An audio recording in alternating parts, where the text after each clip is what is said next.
Zen has become popular in the West, and lots of people like to use the word. So much so that it's almost become fashionable in some circles. On the other hand, Zen in the East has a quite different perception, and I think there's a big gap between the two. Introduction. Hi, and welcome to the Les Paris podcast, episode number 325. This podcast is excellent for extensive English listening to help you expand your listening vocabulary. Today's podcast episode is about Zen. What is Zen? I can't say that I know much about Zen. 20 years ago I came to Japan and there was a priest in my village. I expressed an interest in learning about Zen, so he took me on and taught me about Zen for about 6 months until both our schedules no longer matched.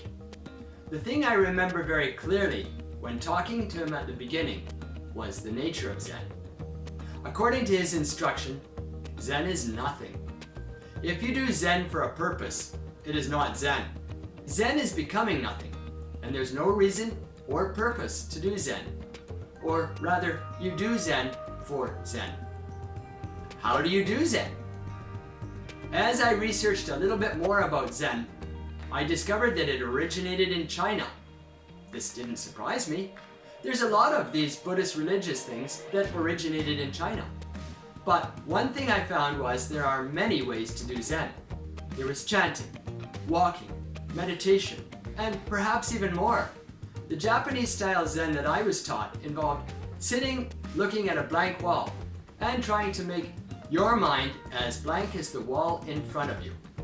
Why do they hit each other? Practitioners of Zen sometimes hit each other with a stick on the shoulder or across the back.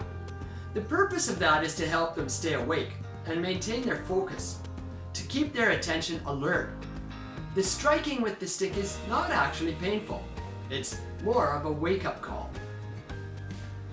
Does Zen help you? As I mentioned earlier, if you're doing Zen for a purpose, like to get some kind of help, then you're not doing Zen. You might get some benefit, but it's not Zen. On the other hand, if you do Zen, you might get some benefit from it. However, the benefit is not the objective. To make a long story short, Zen might help you, but if you're doing something to get help, it's not Zen. Western Zen. It appears that Western Zen has departed from Eastern Zen. The reasons for this are deep and cultural. Eastern Zen is a product of an Eastern culture, and without that Eastern culture cannot exist. Kind of like polar bears on the equator. The Western Zen is cool, but it's Western Zen, and it's different from Eastern Zen.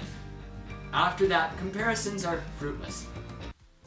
If you like listening to English for your extensive English listening, then hit the subscribe button below so you can get more of my podcasts.